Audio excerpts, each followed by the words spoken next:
Houston, a winner tonight, 102-91. So the Rockets are 37-13. You know what's significant about that record of 37-13? That might have been the year that we won the championship. Ties the 93-94 Rockets for the best 50-game start in franchise history. Are they on to something special? I was just joking. Yeah, they are. You know what the funny thing? I thought of a quote Larry Brown said about Allen Iverson when I actually went to interview him back in the day and watched him practice. He said, the toughest thing for me is to have one guy take all of the shots and still call ourselves a team. What D'Antoni has done is have one guy take most of the shot, but this guy still gets multiple double-digit assists, which is really rare because if you watch the offense, Allen Iverson and the Philadelphia 76ers, they have more body movement. But here, these guys get more shots by just standing in one spot, waiting for James to just throw them the ball, which is amazing. Typically, you would think body movement and ball movement would lead to more continuity and more shots for you. But in here, it's just James is able to find people, and they don't have to move out of the four spacing spots on the floor, that's a unique characteristic to have. You have to give Daryl Morey a lot of credit and Mike D'Antoni. Mike D'Antoni is just a flat-out offensive genius.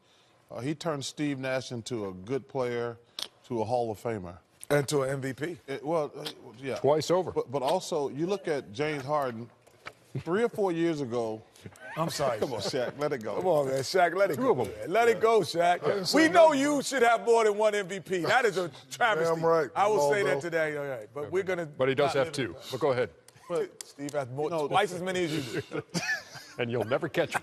Go ahead. Hey, you what, Ernie? And you'll never catch him. You'll never catch him. Well, but you were going to go out to Mexico and play in that league. Remember you going to go to Mexico? Yeah. You could have got the MVP. That MVP wouldn't count. Go ahead. But I'm sorry. What James Harden, to me, is what he's accomplished. 3 years ago, we said, I would hate to play with this guy. Yeah. He dribble, and then shoots a step back three. I remember when you said that. And that would not be no fun. But this guy has made the transition to he is just a great, great player. And he passes it. But from a guy who was a ball, like a guy who would dribble a ball to death. What do you do? However, 28 and 11 the question is, James having a fabulous year, Rockets playing well. Do they have enough to beat Golden State in a 7-game series? It's going to be a great series. I will say this. Do they have enough? As a Rocket fan and a former Rocket, I do have a bias. However, those are they have the best basketball players on the world on the same team. That is an unfair advantage. Well, the problem they got, the Rockets. Oh, okay.